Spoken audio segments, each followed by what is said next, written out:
you see? So this is the legal preamble, just so you know. We are recording now. Right, okay. Just before you say, Just about all that. you were just about to say. So what's the and it's like I've no idea. I'm gonna have to wait. If that was the question, it could be libelous or something like that. It's like catching the. I just imagine if a news broadcast went, and then I gave her a pearl necklace. Good evening and welcome to. Like More shit should happen like that. That would be better if people just. I was asking. See your setup. Yes. See, so where do you look when you're talking? I try. Now, this is something I've perfected from doing the stand-up gigs during lockdown. Is I tend to try and look down the lens. Right, because my lens is there. Yeah, I'm very aware that I'm talking to there. I get it. I don't think there's anything wrong with it, but I talk here, but I can see you out of my peripheral vision, so I kind of feel like I'm talking to you. It'd be good if there was a wee somebody. It's like honestly, one day they'll have it'll be a screen with a thing in the middle of it or something like that. Just realise anybody watching us is just looking at my big rancid hands. So that's what I try to do, and it's like trying to be professional. Yeah, I guess if that's a phrase. That is a phrase. I'll give it a go, but I've got a feeling I'm going to make an arse of it. That's See, you pure looked like you were trying really hard there, and it's like, hello. Totally trying. Do you know what I mean? It's like when somebody says something, try not to, don't stare at the woman's mole. Have you seen those cameras that follow you around the room? Yes. Don't care for those. No, you don't like them. It's a bit Skynet to me. I quite like the idea of having a thing clipped here, and you just do what you're doing, and it just follows you around the room. I quite like the idea of that. I guess my worry is that technology gets a bit judgy, and it starts going like shit. Like, you're not wearing that out, are you? It's like, shut up. You can't wear that. You can't wear those. Get that gold suit off. You're not wearing those Crocs, are you? Yeah. It's like, well, I want. You're not my real dad. There was one that I seen that you would do a thing, some sort of gesture. Okay. And it would turn this into a whiteboard. Oh. Like it would so you would be delivering a lecture, and you would do some sort of gesture, and it would Tony Stark a whiteboard behind you, and you could start drawing. That's kind of cool. That's kind of. It's a bit Minority Report. I love the fact that everyone describes Minority Report like enhance, look in, put that in there. Everyone describes Minority Report, and here we are in StreamYard, which is kind of like it's like the CFAX version of Zoom, is what it is. Do you know what I mean? If you want to take Zoom and put some additional bells and whistles on it, but none of the good stuff, then that's what you find yourself in StreamYard. Right, should we use CFAX? No, they turned it off. Did they? Yeah, they turned it off. Do you remember Bamboozled? I loved a bit of Bamboozle, mate. I loved a bit of Bamboozle. I remember that's where you used to book your holidays. So it was. And then you phoned it. You got the number. Then you phoned up somebody and went, I want a fly drive to Florida. And they'd be like, certainly, sir, that'll be £300. Imagine that, this day and age. £300, sir. We'll throw in a car and a gobble off Mickey Mouse. Sounds good to me. Click. And then you would be in Florida like half an hour later. The world's changed, man. The world's changed. It's not the same. It's not as good as it used to be. Shall we start the episode? Yes. Why the fuck not? All right. Here's the intro.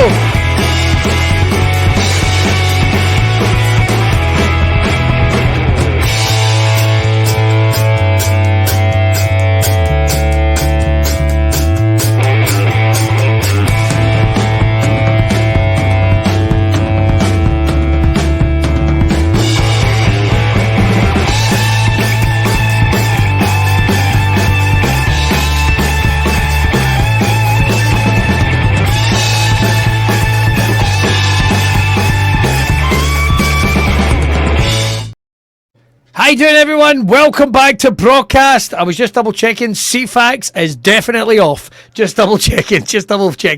As you can see, me and Tosh are kind of back in the intranet biosphere kind of a thing, because we're both busy and we're in different places right now. I've got to say, Tosh, like, I think as studios, like, when you watch these things, I think we've got pretty good fucking setups here. Do you know what I mean? Yeah. I see these people that use the green screen. They should put the actual background as good. Just the actual background. This is better than GB News. Do you know what I mean? Take me through what you've got. All right. Well, I will welcome in. We'll start the podcast in a minute. Here I've got the Green Goblin. Yeah. who is just coming in at the side of the picture. A little creepy, but there we go. Yes, sir. So, how you doing? I am busy. Away you go. Did you hear that? Did you hear that? That was the most that was the most subtle way of trying to get. So, how you doing? It's like, that's what he said. My 6-year-old son. So, how you doing? It's get. I've got the Swamp Thing, of course, or Mr. Gills, and Colossus up here as well. So there we go. Got loads. I've got the ones that won't stay in the door. I've got my Joker picture. The one stay in the door. Mm-hmm. Batman Joker picture. See? That's everything. And then I've got Laugh While You Can, Monkey Boy, which is from one of my favourite movies, Buckaroo Banzai. That's John Lithgow right there. So it's an eclectic mix of I'll tell you what, a weird shite as well. It's a load of shite. I've got my fart ninja, which I think he's out of batteries. He's off. I don't have stuff like that. I've got this. This isn't at the kids, by the way. And then I've got this. Now, there used to be a store at Universal Studios in Orlando where they would take things from the rides and you could buy them, right, when the rides had, like, closed down. So there used to be the Twister ride, and there was, like, a crate with bottles in it from the Twister ride, fake bottles of Coke, right? So it was a full crate. So I bought one of the bottles just to piss someone off. Like, I still remember me going, can I just buy one of the bottles? And the guy went, why? It was like, to really annoy somebody. And he went, done, I like your style, $8. So there we go. From the Twister ride in Orlando, Florida. There you go. There you go, cool. Load of shite. Welcome to this episode of Braw Cast. It is a little different, as you know. Me and Tosh are going to be answering some of the questions and topics you guys have sent in from the Braw universe. I don't know, it's about 40 minutes or so just to get you through your day. Mr. Tragic, I'm Billy Kirkwood, relax. It's the same for everyone. And I'm here with Mr. Tragic O'Hara. As you can see, artist, raconteur. You can put you in any box, man. You must be a nightmare when answering forms in terms of you. It's like... I just choose not to do forms. I just don't do them. Just don't do them? You just walk up? Hate forms. Yeah? You just walk up and go, passport, mate. Passport. You know, on that there, and it's only because I know I'd get to go on holiday. That's the only reason I would ever fill in a passport form. I've still got one of the red ones. What colour are they now? Still part of the European Union. Oh, they're blue now, aren't they? They're blue now. We're not going to get into any political chat on the show, but they're all blue now. There you go. Do you want to see it? I've got to try. I guess I've got to kind of cover up my details just in case someone tries to steal my identity. Check that out. Yeah, man. Last seen on foot, heading. My son's passport photo is really, really bad, but because when he was getting it done, he was warned under no circumstances. You can't smile, you can't pull any faces, you can't do any of that, and it genuinely looks as if somebody's just punched him in the ribs. It's the most terrifying thing. Like, I had mine done at the passport office, and I just kind of, and I was like, stop smiling. Didn't know it was. You're just trying to pull every face. It's like, is this all right? It's like, no, look at the camera. No, but your shoulders are going to be straight. No, and your head. Oh my God. That's a total nightmare. It's a total nightmare. But in terms of broadcast, of course, it's brought to you free each and every week by the sexy MFers over at Braw Beard Oils. Don't forget to get tickets for the championships, which I am still angling that Tosh is going to be a judge at. It's going to be immense. He's going to be there, sniffing beards, feeling the texture of the course. What does it involve? What is the judging of beards? Looking mostly. Is that mostly? So the touching. I don't need to touch people. You're just. I think you can touch. I think you should touch, to be honest. Okay. Because what if you touch it and you go, "Oh, that feels like angel delight. That's not right. That's not a good beard. That." You know what I mean? What if you touch it and it's like one of those cakes you keep seeing on the internet? Do you know there's a show? There's actually a show on Netflix called "Is It Cake?" I'm not even making this up. The concept for this show is it a real thing or is it a cake? So is this a real Xbox controller, or has somebody gone to the time and wasted their life making it into a fucking cake? I refuse to watch that stuff. I refuse because the reason I pay a subscription to Netflix was to get away from reality TV. Nah. See that bog standard, rotten, fucking run-of-the-mill, formulaic pish. I didn't want to watch that. And then they're trying. There was another one I watched, but looked really good. And it was like this guy who was making.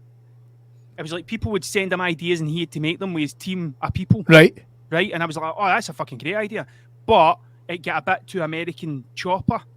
It got a bit that kind of thing. They all started. The fucking bike's broke. What are we going to do? Oh, Jesus. We'll never be able to fix that bike. Like, no, remember, it's fuck all like the bike we fixed last week. Like, that was totally fucking different. Like, that shit. Pimp my ride. Exactly. When are they going to start doing ones? It's like this week on scaffolding. Doogie is raging. That would be tremendous. Yeah, Doogie is raging because he's not tied a cloth on the end of the pole. Somebody's going to lose an eye on that, son. Do you know what I mean? You only get two. You're like a pirate. You know what I mean? What else could you have this week in accountancy? Where's the fucking calculator? Where's the fucking calculator? Jesus. I think there is a market for real jobs. Well, either that or we can do game shows. And this week on Heads Down, Thumbs Up. I love a game show. That would be a good thing. Squid Games, the equivalent of Squid Games, but it's Heads Down. There's a season 2 coming. So what you don't know is, spoiler, the whole first game, see, instead of the wee doll running around with a red light, green light, it's actually just a guy screaming Heads Down, Thumbs Up. They're well going to run out of games. And if you can't get exactly, Tig, what else have we got? Kiss, chase, kiss, cuddle, and torture. Whose finger? That's the other one. Whose finger? You have to guess whose finger has been up your arse. We got a blanket ban at primary school of kiss, cuddle, and torture. Oh, wow. Mm-hmm. I thought you were going to say, is that because of one incident involving the Janny or something? Do you know, the janitor. I think they were just like that. It was just, I think it turned into carnage. There was another one. It was at British Bulldogs. That was violent. I will level with you. I never got the rules of British Bulldogs. I had no idea what was going on. I don't think it's just a Scotland-only game. And it was named after a wrestler, so that was always weird.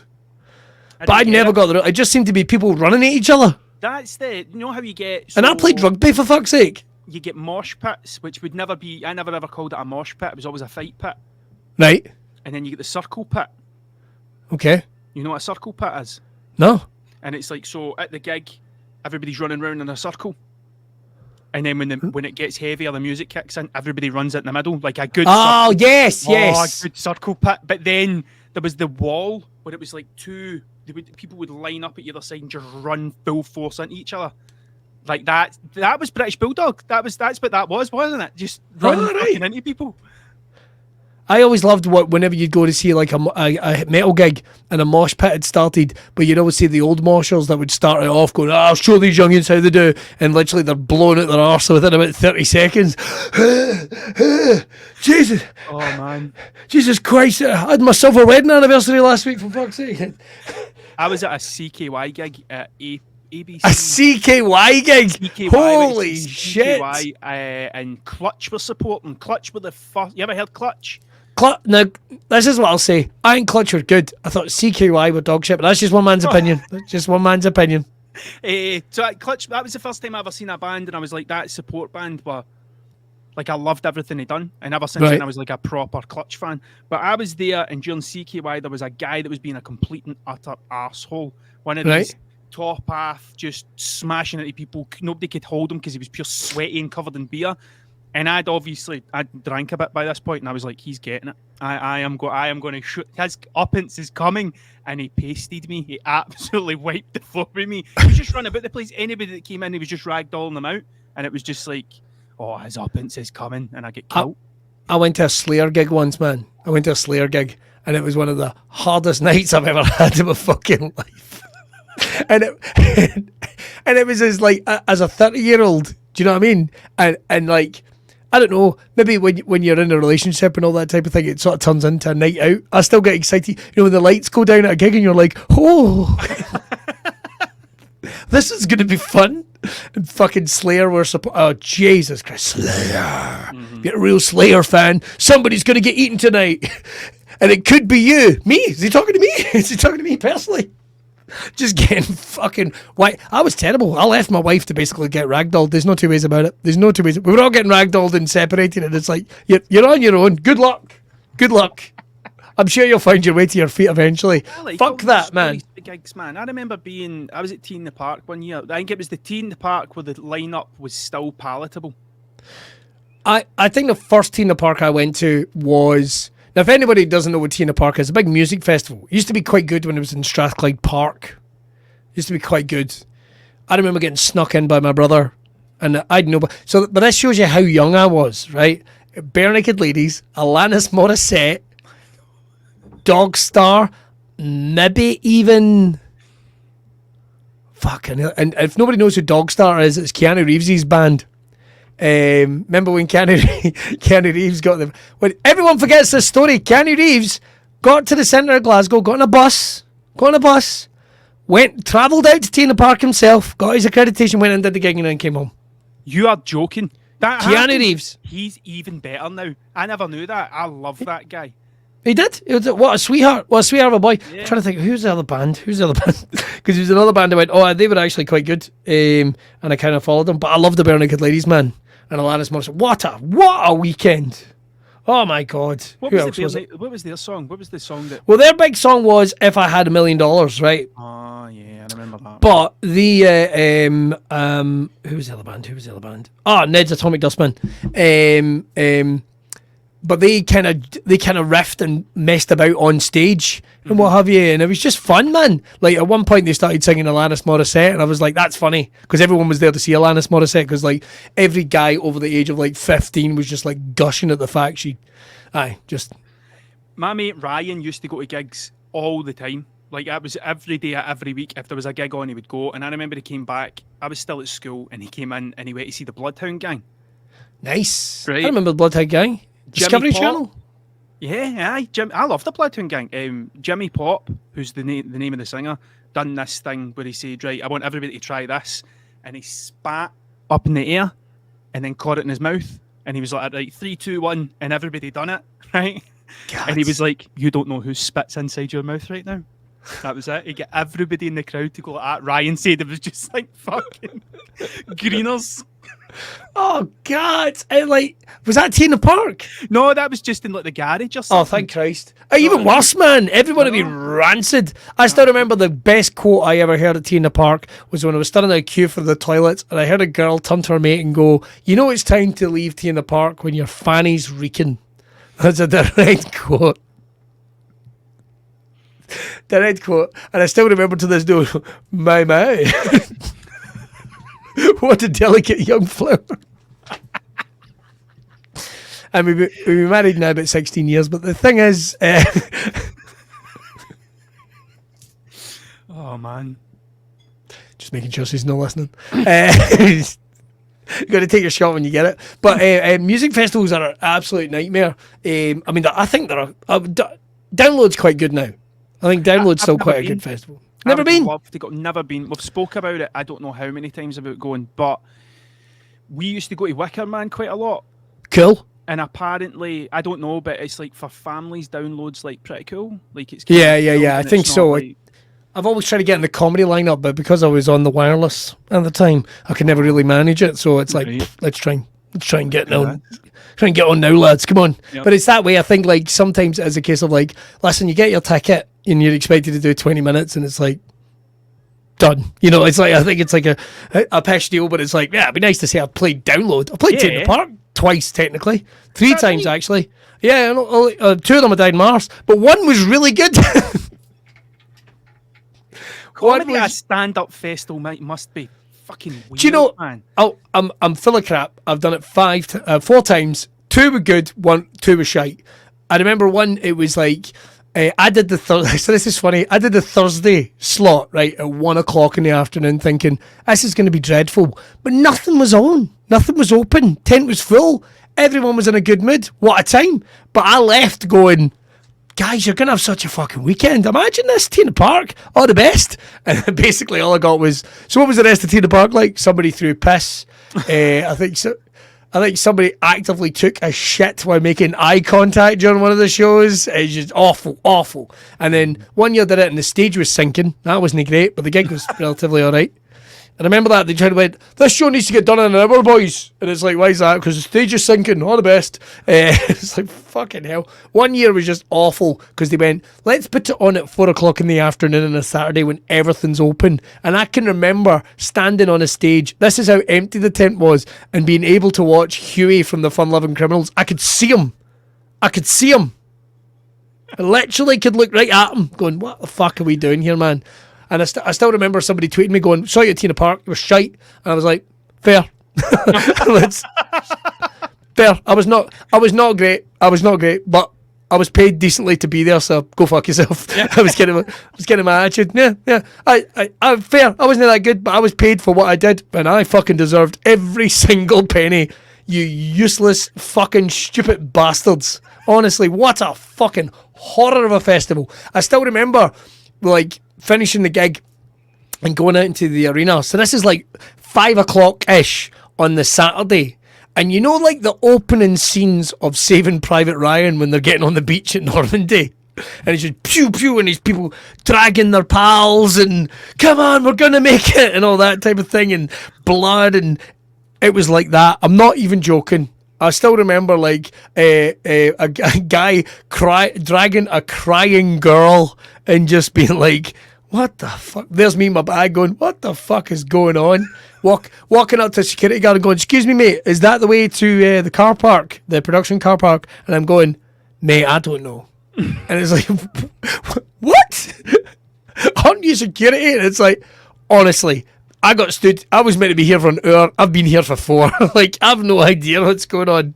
Fucking hell. I nearly went, mate, do you want to come and leave me? And then as I'm leaving, I'm leaving, I noticed this guy just sitting in a chair, staring at a tree with a high-vis vest on and a clipboard. And it's like,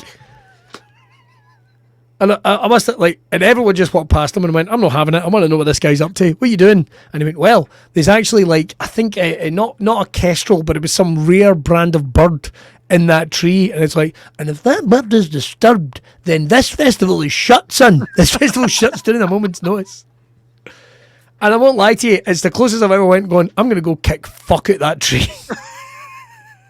Because I think this festival should get bombed from fucking orbit. It is a horrible festival. I'm glad it's gone. I only went there once, and I remember when I went, it was Foo Fighters, James Brown, Queens of the Stone Age, Snoop Dogg.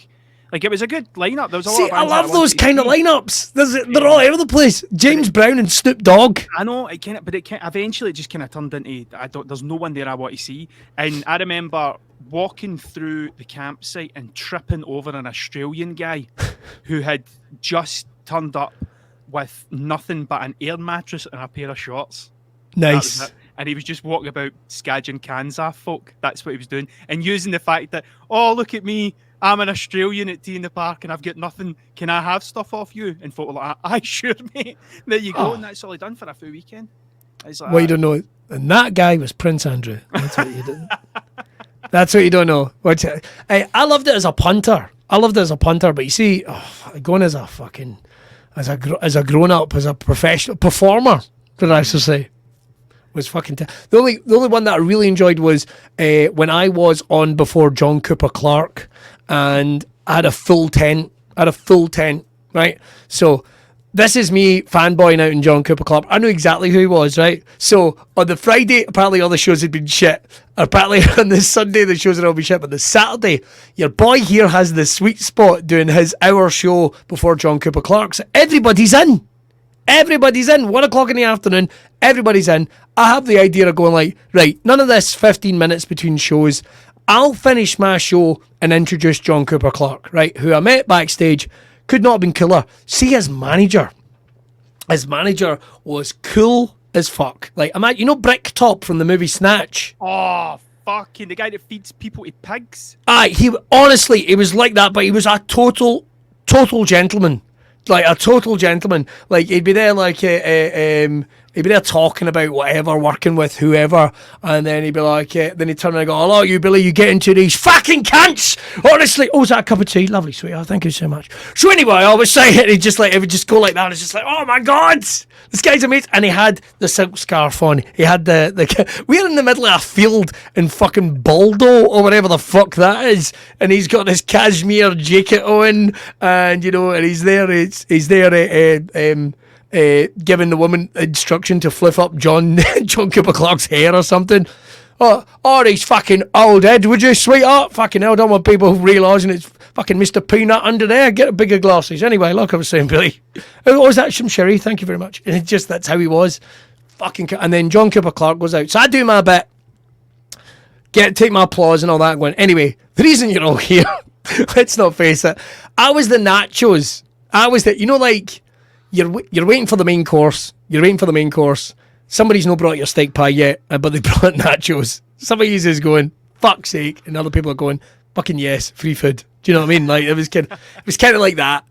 So John Cooper's the steak pie, is the steak pie, and so I finish off and go, ladies and gentlemen. Anyway, the reason you're all here, raise the roof, give it up for John Cooper Clark, and he would fucking, honestly, for like 60 minutes, just ripping the place apart. Like, just, I'd never seen anything like it. People even trying to catch up with him, because if you don't know who John Cooper Clark is, he's like like a poet. Like, yeah, he's like poetry, kind of beats, like sort of slam style poetry as well. It's all really in there. Dry and funny, and really dry, really funny. His poems and stuff. Like that's it, and fast. Fast. You'd see people, like, you do a couple of the favourites and you'd see people trying to catch up with him. And John Cooper Clark then, this was like, I don't know, 6-7 years ago, was 60 odd then. So he's fucking like 70 now or something. Might be 70 then. Nobody knows how old John Cooper Clark is. That's the thing. He could be anywhere between 60 and 105. The first time I ever seen him was in that Joy Division film. What was it? Right. Control. You ever seen Control?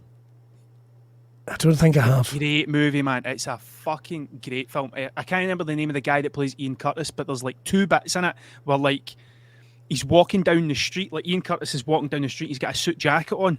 And as he's walking down the streets of Manchester, it cuts to the back of him, and he's like Tipex the word hate in big white letters in the back of his jacket. And I'm like, that's the coolest fucking thing I've ever seen. And then John Cooper Clark is playing.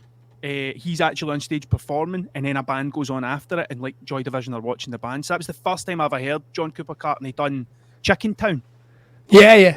And I was like, what the fuck is that? And just straight Googled him, man. Like, he's tremendous. Tremendous. We'll never get him on the show, man. We'll never get him on the show. Want him and his agent on the show. We just asked him questions. I had a moment where I was playing. This is, you know how I don't want to do the old name dropping thing. Do the old name dropping. I'll catch it for you. Don't worry. I was playing with Pete Doherty, so I was. Oh, and I was playing with him. Fucking hell, pick that up, Billy. The fucking. There's a weight to this. Right, so he was playing, but it was the guitar tech that was the pure interesting guy, because he was fucking miraculous drunk. He was steaming, and I think the guy that managed Pete Doherty was also Scottish. So I think that everybody he went out with were like Scottish guys. And I remember, so Pete Doherty played the gig, he had 2 ballerinas dancing behind him, and he played the whole thing acoustic, right? And once he'd finished, he took his guitar off and he just launched it into the crowd and just walked off stage. 2 minutes later, on comes the guitar tech with a Morgan Spice. Holding it like he's fucking surfing, like that, right? And he comes in and he's like that, just pointing at the crowd going, "Gaze it back. Fucking back." And the guitar starts crowd surfing back with bits missing off it, like fucking strings and machine heads and stuff. And he just, that's what he done. He must have done that every night. That was his job, was to make sure it was in tune and fish it back out the crowd at the end. And you know the worst thing is, he's probably going, right, what's it missing? Right, okay, there we go. Jesus Christ, it's got no fret. There's no guitar. What am I doing here? How did they just bring back the strings? What the fuck is... who just gives back the strings, mate? Who just gives back the strings? I'm always obsessed with guys like that. Like, how do you function? I remember meeting an American comedian once called Rick Shapiro, right? And Rick Shapiro's off his nuts. He's an ex-junkie. He was all this type of thing. But he had a handler just for being... And I thought, like, oh, why's that? Is he like dangerous or something? Is he like, does he struggle? It's like, no, he can't get dressed. He's like a fucking nightmare. And we were doing a gig together, and he couldn't find his hat, his baseball cap. Couldn't find his baseball cap, and this assistant is running around the place trying to find his baseball cap, like everywhere, going like, Rick can't go on and let's have his fuck, he can't. And finally, she finds this thing, and he goes right, and literally walking on as I'm introducing him, and he walks on. First thing he does is takes it off and puts it on the mic stand, and I was like, fucking hell. Like, I'm like, maybe 10 seconds. Maybe 10 seconds tops. Hey everyone, how you doing? Whoop. And the mic stand is like, this poor woman that just ran around this place for 90 minutes. 90 minutes. No being able to find this thing. No being able to find this thing. Excuse me. I'm going to go on evasion. Right back. Okay. Did you ever hear fucking that story? Got a fucking rabbit. Did you Got a ever hear fucking that rabbit. story about Marquis Smith at Yes. the ship? And what happened? Yes. So did you ever hear that? Did I ever tell you that story? No, I don't think so. So it was he played the Magnum with a fall. Okay. So he did Now, Marquis if nobody Smith. knows what the Magnum is, it was a leisure centre type venue in Yes. Ayrshire, It where was we the- both are. It was the biggest leisure centre in Europe at one point. Fucking And yes. There was a sign outside Heathrow Airport telling you how to get there. How many miles to the Magnum? Seriously, that's how Outside big- Heathrow Airport. Outside outside Heathrow Airport. That's how big the fucking Magnum was. So the Magnum had Either that, or it kind of says that everything between Heathrow Airport and like John Shit. O'Groats was fucking bish. That's, you know what I mean? I'm not. I'm a proud Ayrshire boy, but country fuck. Imagine you drove 500, 400, 600 miles, whatever it is, and fucking you want to go in the Mighty Monster, like get a slush puppy. especially when you could just get a plane to Glasgow. Do you know what I mean? Just get a You plane coulda- to Glasgow. You could have got the plane at Glasgow and drove from there. But there was but some of the biggest bands ever played there, the Clash and fucking the Smiths and like all these bands. Like, people don't believe me how many bands played there. But Marquis Smith played, and Marquis Smith was notorious for just not playing. I played with Marquis Smith once, and he played 3 songs and stopped and walked off stage, and the band kept playing. Yes. And folk were running off and going, "Are you coming back on?" He's like, no. I love stuff like Eventually, he sung the rest of the thing from the side of the stage and just refused to go out so people would see him, right? But Willie Freckleton, who used to put the gigs on at the Magnum, had said, Marquis Smith's away for a pint at the ship at 8 o'clock. I don't care if he's just bought a pint, you bring him back. And he sent 2 security guards down with him. So Right.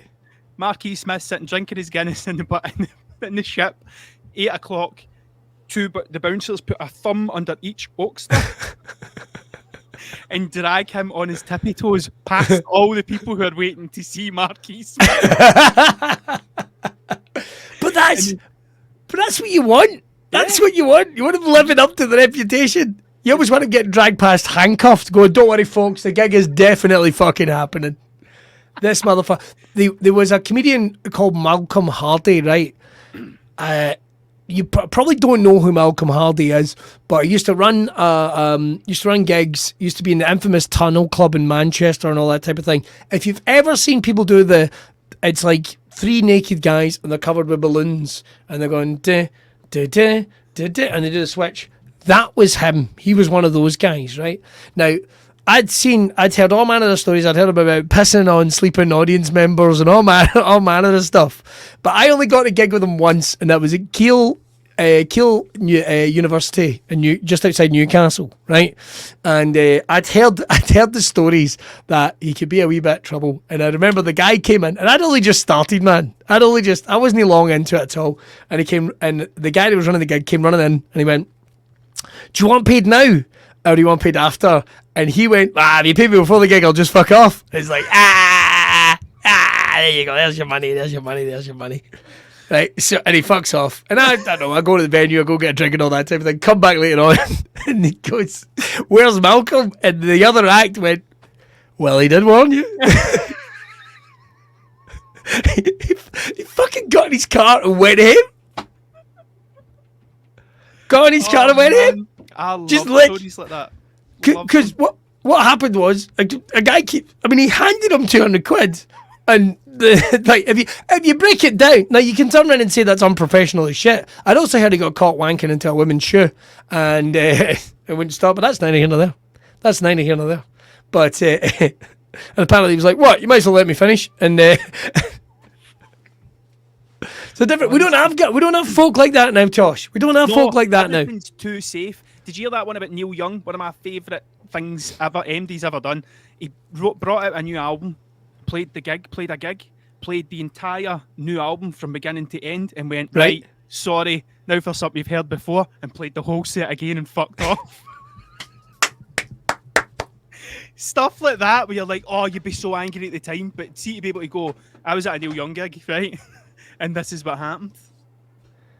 I quite like it when you hear about audiences turning. You know, did I ever tell you about Dolly Parton's lookalike? Right, so I had Belladrum one year, and there's a woman on, she's doing a Dolly Parton tribute act. She's rocking it. She's fantastic. She's rocking the place. They're having a great time. And then out of nowhere, she drops the accent and goes, actually, I'm from Sheffield, and here's one of my own songs. 500 people fucked off. Just left. Just went, nah, fuck this. I've never seen it before in my life. It's the same tent they did a Frightened Rabbit tribute thing in. It's been a great night. They're a great crowd. They're a lovely crowd. But they went, what, 9 till 5? Fuck this. Away you go. And away they all went. I've never seen a tent empty like that in my life. And they didn't. And the thing is, it's like, if you'd have been on stage, you're a musician, of course. What would you have done? Would you went, fuck it, 9 till 5? Ding, ding, ding, ding, ding, ding, ding, like to try and get them back? Definitely. Imagine you're trying to explain that to the promoter. So, my tent just fucking emptied. What happened? Well, I thought I'd do my song, Liddell's Blues, and I thought that would just, they'd fucking love that. Oh, you know what it's like when you're getting a canoe in Liddell's or something like that. You're a musician. You know about this stuff. Yeah, you know about I'll this. finish that later. Oh, you get working on that. You let me know how you get on. I'll finish that song later. Did you ever hear that story about Bill Burr? Is this in Philadelphia? Oh my lord, that's the best thing I think I've ever seen on the internet. Now, there's not a lot of footage of it, but the audio is about, right? But there is some bits of footage. And I'll tell you this, I've seen it, and I used to think it was ridiculous, but now I actively go, totally get it. Totally get what's going on. Been there, done that. There is nothing worse than that situation where you are like, fuck these guys. Fuck these guys. Fuck them. Fuck them all. And what I love is the wave is the crowd, like he loses them, he gets them back on side, and just when they're kind of digging his shit, he kind of goes, go fuck yourself, you Philly cheesesteak eating motherfuckers. You fucking heroes rocking, he's not even really fucking losers. Oh man, that is tremendous. It's one of those ones where it's like someone who just knows their shit. I know he knows his shit. And I also think he's kind of like, I'm going to take my shot. Mm-hmm. And it's because, and the reason is, he did it, an ad called Dom Herrera is on. He's an American comic. He's very well respected. He's been in a good few films and all that type of thing. He's very well thought of. Had just been on and had got booed and died in his arse, right? Which, in that type of situation, could totally happen. Like, I get it. Like, it just sometimes happens. Doesn't matter who you are. Doesn't matter how good a comedian you are. Doesn't matter how good a musician you are. It just happens, right? And there's nothing you can do about it. So he apparently got fucked off at this and was just like, nah, they can all go fuck themselves. They've paid me my money for 15 minutes. I'm going to let them fucking have it. Have it. Because I did a thing called the Philiophobia Festival over in Belfast, right? And I'd heard about how many acts had died on the route, particularly like quite big, quite famous acts. And I didn't realise there was quite as much pressure. Like, it's like, Lenny Henry walked off after 7 minutes. It's like, right, 2 questions. First of all, why did you book Lenny Henry? Second of all, did you still pay him? And in my head, they're like, you've got to do 30 before Frankie Boyle comes on. And I'm kind of like, right, you can do 15. you can fucking make it to 15. If you make it to 15, you're better than Lenny Henry. There's the benchmark. I'll fucking show you, Henry. I can't think of one Lenny Henry character that he used to do. Not one. Near but Lenny Henry was what did he used to do on the TV? Was it what did he do? He done a thing on the TV. That was the first time I seen him, but it was like a game show or something. I think he was on like Tiz was or something like that. Could you excuse me for a second, mate? One of my kids sounds like he's getting murdered in the background. I'm just going to check on. 2 seconds. I didn't want to have to do an edit in this, but I'm probably going to have to. What's going on? Jack's crying. I can hear him. I know. Why are you making him cry? I didn't. I was scrapping. Go and put something on for him and give him a dummy. Scrapping the bed sheets, good. and I put it upstairs. All that. Oh my god. Right. Oh,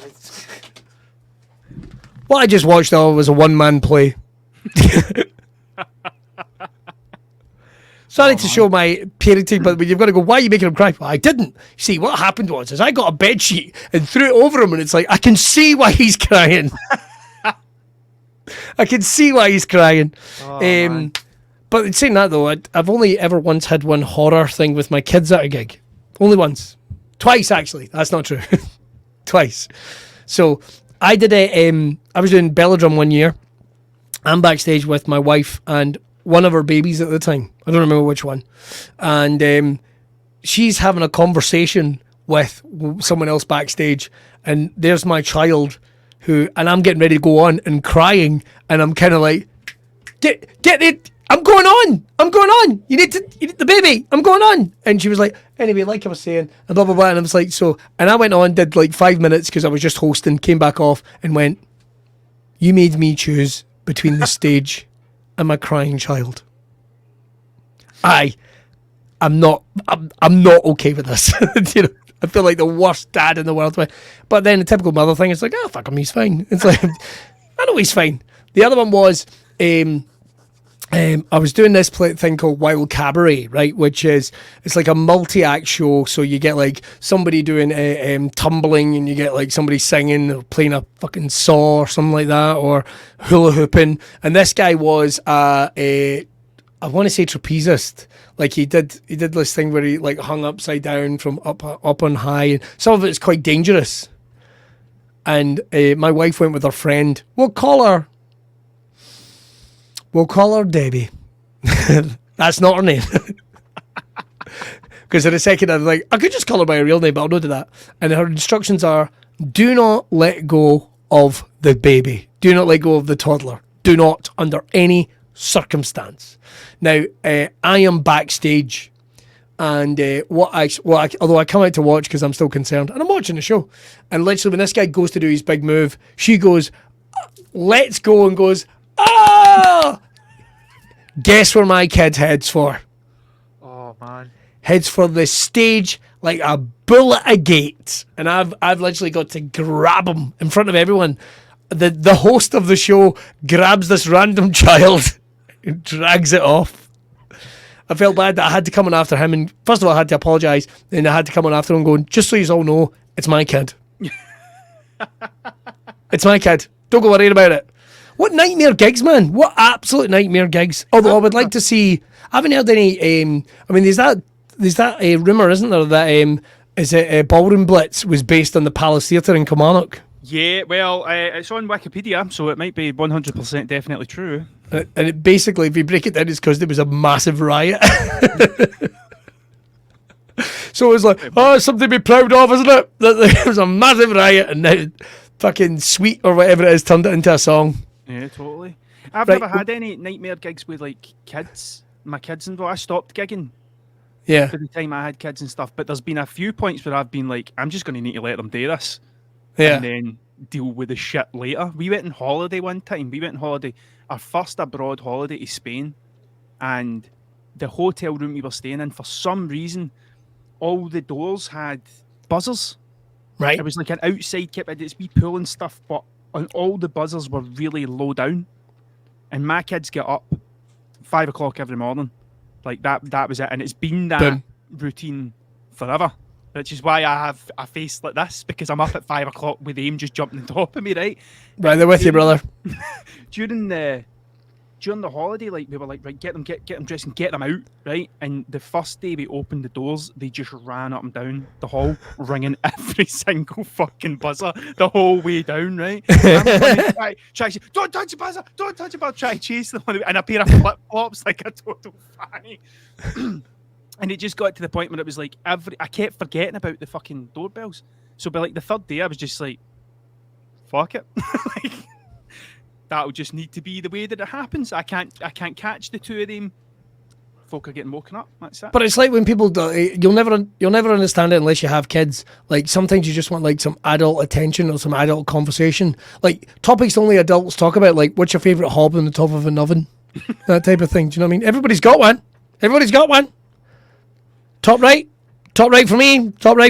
Way from the back. Nice. Bottom left, I think. Fair dues. Nothing wrong with that. My favorite one. Dangerous, reckless, but I like your style.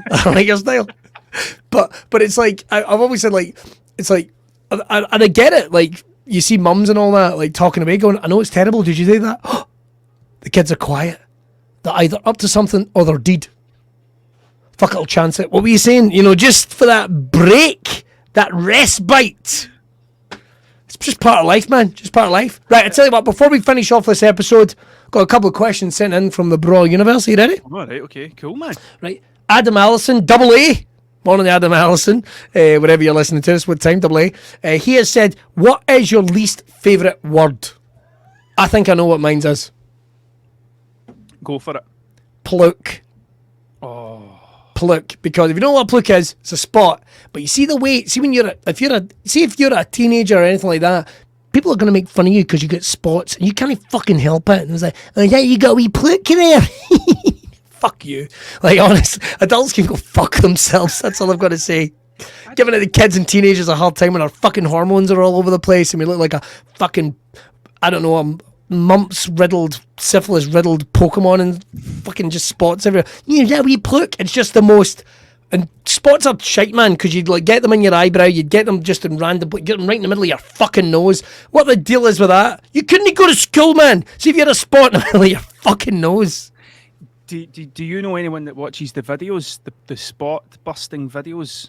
I've watched one from time to time. Are you into them? I wouldn't say I'm into them, but I've seen them. Some folk that are really into them, man. Like, really into them. But sometimes it's when it's like a fucking bowling ball. And you just go like... Pulling like jet black hairs. How did it get to that point? Do you know what I mean? When was the last time you looked at your neck? Have I got a hump? Have I got one? Have I got one? Everybody had a pal that had a big bump. Or dad had a bump, or a granddad or an uncle that had a big bump in their head somewhere. But these days you're like, oh, we better drain that. We better get to Dr. Pimple Popper and fucking open it up, a mouse comes out. Oh my God. Get it sorted. I don't know what my favourite word, my least favourite word? Least favourite? I don't know. Moist. What was that? Moss. Moss, as in a Rolling Stone gathers no moss? Yeah, like that, moss. I just don't like that word. Nothing against moss. I just think there's a better word for it. We could definitely, as a community, come up with a much better word for moss. Green, rock pubes. That'd be... There you go. Got it in one. Rock pubes. You got it in what? Rock pubes. That's rock exactly pubes. what it is. Ribs. You call them ribs. It's like ribs. A Rolling Stone gathers no ribs. What's ribs? Rock pubes. What are we talking about? Who was the first person that turned around and went, moss? What the fuck are you talking about? What kind of word is that? Moss. What are you on about? Moss. That's what we'll call it. It's a theory. So there we go. To answer your question, Adam, our question of the week here on Braw Cast, what is our least favourite words? For me, it's pluck. For Tosh, it's moss. But we fixed it. We fixed it. Yeah. Ribs. Next time, they need to do something about this boat. It's covered in ribs. Right, that's all we got time for this episode of Braw Cast. Just a wee quickie one today. Me and Tosh will hopefully be back in the same room next time. We are coming in satellite. Well, not satellite, fucking internet. What we're talking about. If you want yeah, if you want to check out old episodes, you can do that over at the archives over in Spotify, wherever you get your podcasts. And of course, don't forget to hit the subscribe and follow button and get in touch, man. Get in touch. You can find Tragic O'Hara on all social media. He is Tragic O'Hara, Mr. Tragic O'Hara, I should say, keeping it formal. Whereas I am Miss Billy Kirkwood over basically everywhere. Who I want to be. There it is. And of course, make sure to follow all Broad Beard Oil's social media. Got any sign off for us, Tosh, before I hit the goodbye video? No. I don't think I've got a word of wisdom. Why not? Let's go for it. No, I don't have anything. You've put me in the spot. You made me look like sorry, what have I got? Be nice to each other. We all shite out the same hole. Good night, everyone.